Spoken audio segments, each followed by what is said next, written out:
Hi, I'm Dody Fugate, and I was sort of at a loss because the subject that I'm talking about could take 30 minutes for a large number of the things on here. Each one could be fairly long.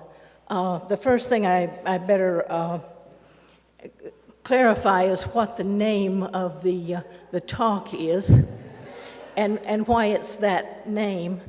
The first time I gave a talk similar to this, I was trying to explain that there are many ways to eat large numbers of the foods that people grazed on across the Southwest, and that there are many ways to season and eat each food, and that a lot of those foods were very creative because you don't want to eat exactly the same thing day after day if you don't have to. And people seem to be confused as to what food was prior to the arrival of Europeans. Somehow it seems to be some idea that before Europeans arrived, maybe nobody knew how to eat. They just sort of licked rocks. And so I was trying to explain that the cuisine was cuisine, and it was varied. And I finally just got exasperated and said, look, it wasn't all rats on a stick. And so the name of this talk basically was Native American pre-European cuisine. It was not all rats on a stick. When people see Native Americans and their food as a picture, they see people chasing buffalo or driving them over cliffs and eating them. But they stop, and it never gets into anybody's mind as to how did they eat them, why did they eat them, and what parts of them they ate. Or you see people carrying and grinding corn, but you don't think of how many ways you can eat corn, of which there are thousands. So I began to be concerned about the fact that people had no idea of how people ate stuff. They just knew that they ate them. And archaeologists will tell you large numbers of things that people ate, but they don't tell you how they ate them. So I became interested in how people cooked and what they had to eat. And when you really start looking at it, you discover that there are innumerable, I can't talk either, innumerable ways to eat things. And you don't have to eat them either totally seasonally, nor do you have to have a dull diet.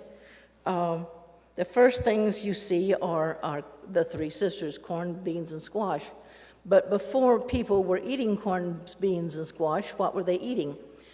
They were sort of grazing across the landscape.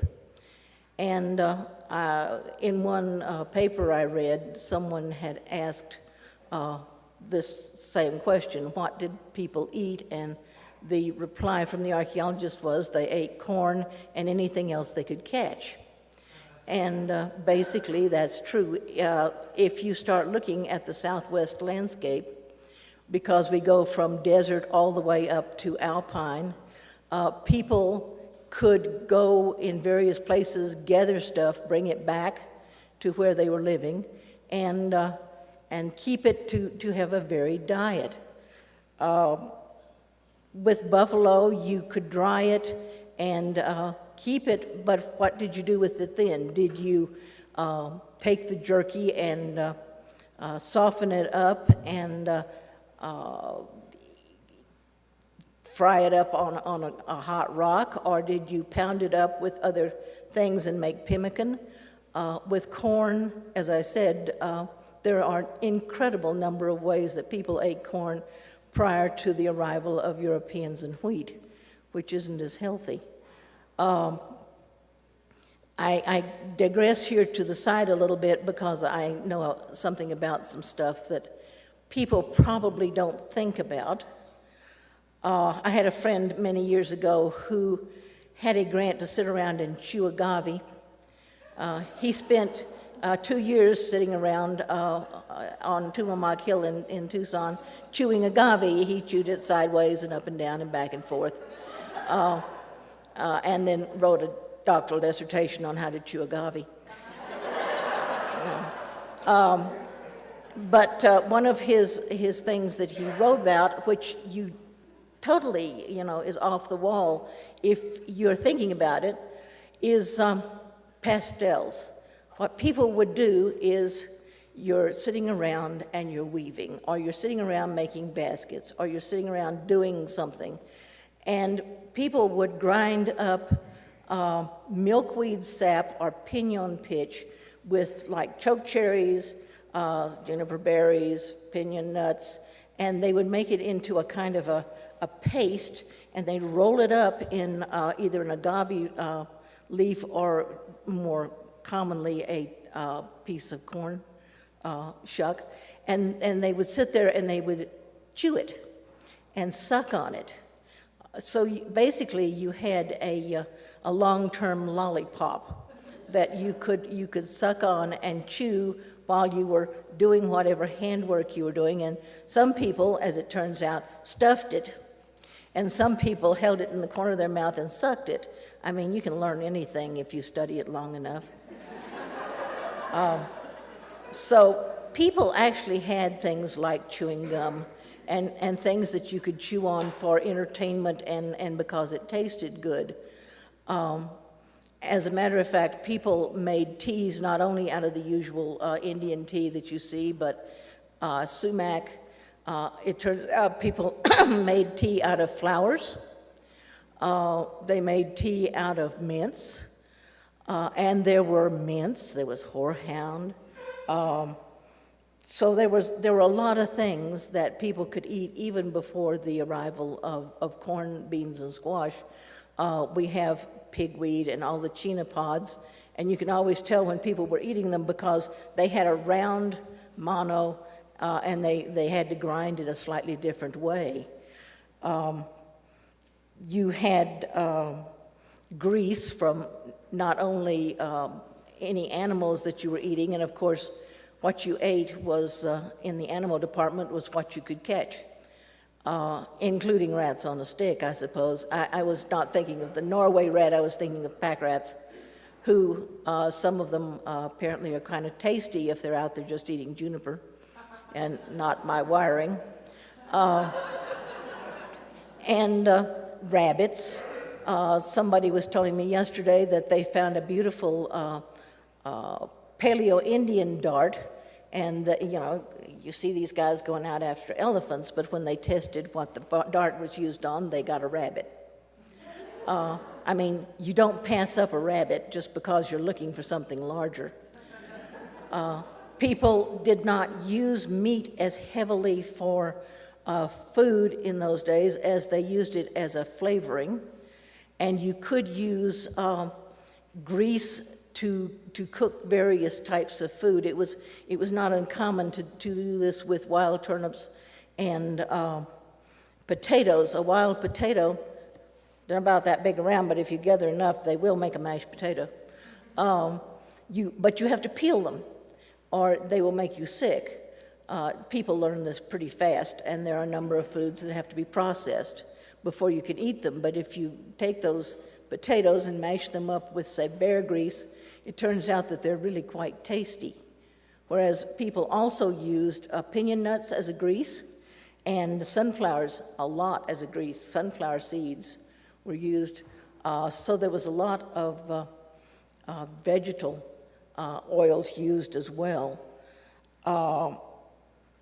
To get down to the absolute basics, which aren't corn, beans, and squash, in the South you had mesquite, which can be eaten in a number of ways.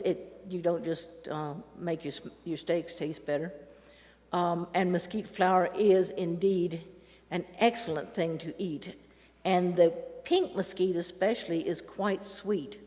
To this day, they have to keep horses away from it because they will eat it and get very sick and die because it's so tasty. And having made mesquite jelly, I can guarantee you that it's really tasty and you don't need to use as much sugar. And then there was agave. I'm hoping that agave crown will show up today so I can let people taste it, because you don't realize why people had a big party after they'd roasted their agave until you've tasted roasted agave, and then you realize why they had a party. Roasted agave is extremely tasty, and what you do is you can, it's like Rocky Mountain beeweed. You can use agave every way except the buzz. You can eat the shoots, you can eat the flowers, you can cut the middle out when the stem is coming up and end up making pulque or agave syrup. Or you can take the crown, chop it off in various ways, build a big pit, heat up the stones in the pit, preferably limestone, until they're red hot.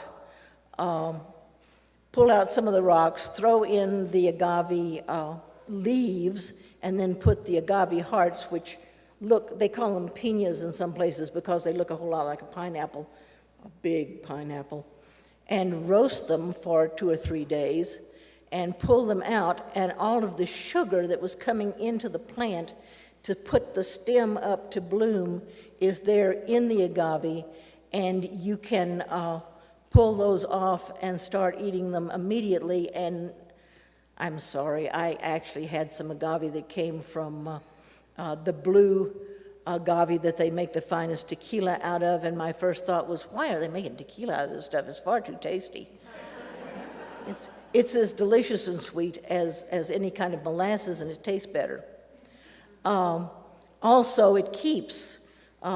During one period when the military were chasing the Mescalero and Chiricahua Apaches down in the Guadalupe Mountains, they found a cache of agave hearts that were stashed for people to eat over the year, and there was 40 tons of it. And it keeps very well, and it's very full of very handy things to eat. It's a very good food all the way around, not to mention the fact that it tastes wonderful. Its only drawback is that unless you scrape it, which makes you lose part of the goodies, you have to have some place to spit all the chunks of we call quids, because it's very fibrous. So you chew on these things until you have all the nutrients out, and then you go and actually the quids are useful. You can use them for all sorts of other stuff. You know, if nothing else, as a chore pad for washing the dishes. And people did use them for this sort of thing. But the agave itself will sustain people. You know, throw in a little meat, throw in a little lettuce or something, and you've got a pretty good meal that will sustain you for a long period of time. Around my house, we grow Chimaha, which is the first thing that turns green and is edible in the spring, and everybody breaks out to eat the Chimaha. Chimaha is also used to season beans.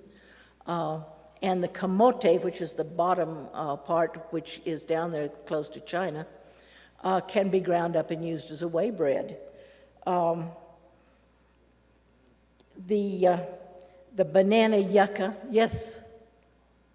I have 5 minutes. See, I could cover this for ages and ages. The banana yucca is one of those things that you can eat. The shoots, you can eat the flowers, and you can take the big banana yucca seed pods, cook them first, wash them please, because they contain saponin, and otherwise you will waste all of your energy out in the brush getting rid of them. But they are also very sweet, very delicious, and you can scrape the pulp out and dry it and make it into a little roll. People would carry this around with them and slice it off. You could use it to make things sweet, or you could use it to make a tea. It does taste a little bit like a cross between banana and licorice, and it was traded a great deal around the Southwest. I have now just about gotten down to where I wanted to start the talk. With corn, you could cook it so many ways you wouldn't believe it, from bread to dumplings. People had soups. They had various greens. You could take cattails. But you didn't just eat the cattails, see, you could dunk them in sauces. People don't realize that you could grind up choke cherries or whatever you wanted, mince, and make a sauce that you can dunk stuff in. You could make stews, but you didn't have to just eat gruel. Of course, if you just take good cornmeal and water, you can travel for a long time on it. It's called pinole, and it was the coffee that everybody drank before they had coffee. So if you want to talk to me about it, I can give you 2 hours or 3 hours of lectures on it. But yes, people had cuisine. They cooked, they put, herbs in their stews. They put things that were tasty in their breads. They had salad greens. People had food and dinners. They didn't, everybody might be squatting on the floor. They might break off a piece of squash and use it as a spoon while you're eating things. But they didn't just, lick rocks.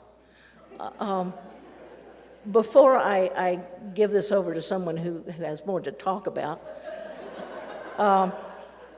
please allow me to say something that's a little off the subject. Years ago, 4 people got together to see if they could help the Tohono O'odham